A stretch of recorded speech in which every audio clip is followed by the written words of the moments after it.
Ang sumpa ng nawalang kaluluwa. Si Hector Villafuerte ay isang kilalang tao sa kanilang barangay, ngunit hindi dahil sa kabutihan. Siya'y isang masungit, mapagmataas, at walang pakialam sa kanyang kapwa. Ang kanyang pamilya, ang asawa niyang si Lila, at ang 3 nilang anak, ay tahimik na nagtitiis sa ilalim ng kanyang malupit na kamay. Kung hindi paninigaw, pagbubunganga, o pagpapahiya, lagi niyang pinararamdam na siya ang dapat sundin, na siya lamang ang mahalaga. Ang Diyos? Wala akong pakialam dyan, sabi niya minsan sa asawa. Hindi ako kailangan ng Diyos. Ako ang nagtataguyod sa pamilyang ito. Noong dumating ang araw ng rapture, hindi niya yon inasahan. Isang ordinaryong umaga yon para kay Hector, galit siya dahil malamig ang kape. Ngunit biglang nagbago ang lahat. Ang kalangitan ay biglang nagdilim kahit tirik ang araw. Ang mundo ay tila tumigil sa paghinga. Bumagsak si Lila sa sahig, ngunit bago pa man siya makalapit, nakita niyang ang katawan nito ay naglaho, napalitan ng liwanag. Sa tabi niya, ang 3 niyang anak ay biglang nawala, para bang binawi ng langit. Isang liwanag ang umagos sa buong bahay, at sa bawat liwanag may pagkawala. Naiwan si Hector. Mag-isa. Lila, sigaw niya, nanginginig ang boses.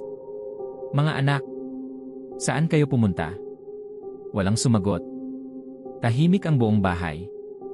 Ang liwanag mula sa langit ay naglaho at naiwan siyang mag-isa sa dilim. Sa labas, narinig niya ang sigawan ng mga tao, mga kapitbahay na nawalan ng mahal sa buhay. Ngunit unti-unti, ang ingay ay humina hanggang sa wala nang natira. Lumabas si Hector at nakita niyang wala ng tao. Ang buong barangay na dati puno ng buhay ay parang sementeryo. Ang mga bahay ay bukas, ngunit walang laman. Ang mga kalye, tahimik. Ang mundo ay tila iniwan na ng lahat. Sa una, sinubukan niyang magpanggap na okay lang. Mas mabuti pa, sabi niya sa sarili. Tahimik na. Walang istorbo. Ngunit habang lumilipas ang mga araw, ang katahimikan ay naging isang halimaw na dahan-dahang umuubos sa kanyang isipan. Sa gitna ng gabi, nagsimula niyang marinig ang mga bulong. Sa una, mahina lamang, parang hangin na dumadaan sa pagitan ng mga sira-sirang pinto. Ngunit habang tumatagal, naging malinaw ang mga ito. Bakit mo kami iniwan, Hector? Boses ni Lila. Papa, bakit hindi mo kami sinundan? Tanong ng kanyang bunsong anak, si Miguel. Napalingon siya sa bawat sulok ng bahay, ngunit wala siyang makita. Ang mga boses ay nasa loob ng kanyang ulo, humahabol sa kanya kahit saan siya magpunta. Isang gabi, habang siya'y natutulog, nagising siya sa tunog ng mga yabag sa kanyang sala. Takot na takot, dinampot niya ang machete na nakatago sa ilalim ng kama at dahan-dahang bumaba. Ang ilaw mula sa buwan ay sumisilip sa bintana, nagbibigay liwanag sa madilim na sala. At doon niya nakita ang anino. Matangkad, nakayuko at tila hindi tao. Ang anino ay parang hugis ng tao, ngunit baluktot at walang mukha. Tumayo ito sa gitna ng sala, nakaharap sa kanya. Nang magsimula itong gumalaw, halos hindi makagalaw si Hector. Pakilala mo ba kami? Bulong nito, ang boses ay pinaghalong iyak at galit. Lila. Miguel, sigaw niya, nanginginig at nakatutok ang machete.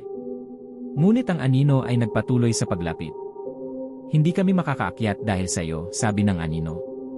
Iniwan mo kami. Iniwan mo kaming masaktan, magdusa.